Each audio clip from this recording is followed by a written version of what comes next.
Mais uma vez, shalom a todos vocês, sejam muito bem-vindos ao Projeto Neemias, lendo e compreendendo a Bíblia todo dia, um projeto aqui do nosso canal do YouTube. Hoje nós daremos início à leitura e estudo do Evangelho segundo Mateus, o capítulo 24, um capítulo bem extenso que nós vamos estudar minuciosamente para extrairmos desse texto todas as suas preciosidades que vão enriquecer a nossa vida. Bem, o título desse capítulo em algumas versões é o Sermão Profético, mas em outras versões você vai encontrar Jesus prediz o final dos tempos, ou seja, Jesus anuncia eventos futuros. E quando nós falamos de final dos tempos, nós não estamos falando do fim do mundo, nós estamos falando do estudo das últimas coisas, que se chama escatologia.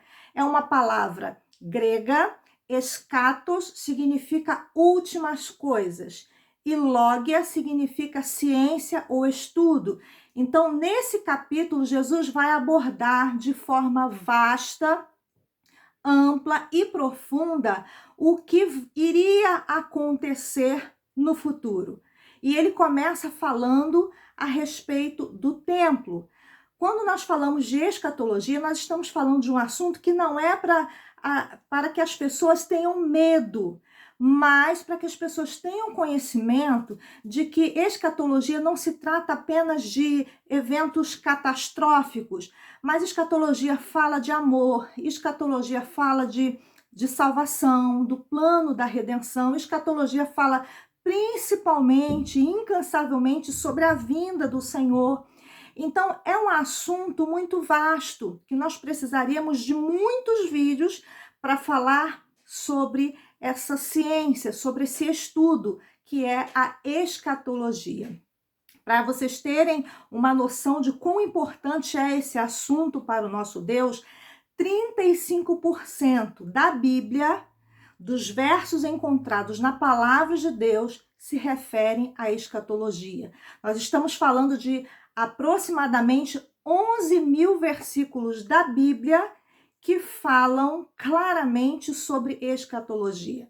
A Bíblia fala mais de escatologia que do tema amor. Então, nós vamos, ao longo da nossa leitura, não só de Mateus 24, mas de outros textos, porque os versos escatológicos, eles permeiam toda a Bíblia, de Gênesis a Apocalipse, nós poderemos compreender melhor a importância desse assunto. Então, diz assim o texto. Então, Jesus saiu do templo e, ao caminhar, seus discípulos chegaram mais perto dele para lhe apontar as construções do templo. Ele, entretanto, lhes observou: estás vendo todas estas coisas? Com toda certeza eu vos afirmo que não ficará aqui pedra sobre pedra, pois que serão todas derrubadas.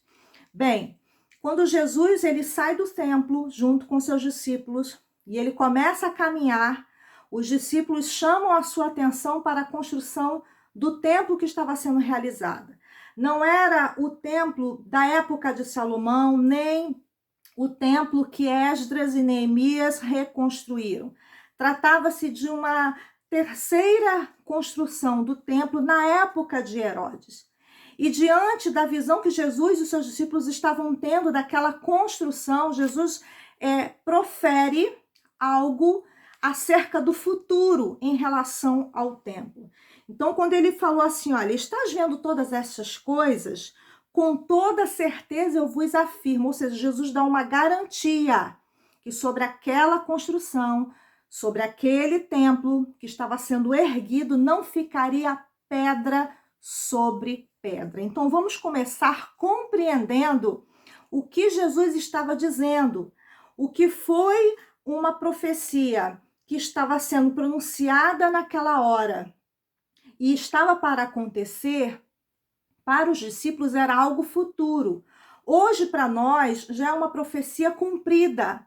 Mas nós entenderemos que a partir daqui, nós também leremos algumas profecias que Jesus falou nesse mesmo capítulo, que mesmo nos dias de hoje ainda não se cumpriram. Então, nós vamos nos identificar com profecias já cumpridas e profecias ainda não cumpridas. Bem, no ano 70 depois de Cristo, essa profecia que se refere à destruição do templo em Jerusalém, ela se cumpriu. Quando o Império Romano, liderado pelo imperador Tito, invadiu Israel, destruiu essa nação totalmente, assim como incendiou o templo em Jerusalém. Era um templo cheio de pedras preciosas e principalmente muito rico em ouro e prata. Então havia muito ouro e prata, principalmente na parte alta deste templo.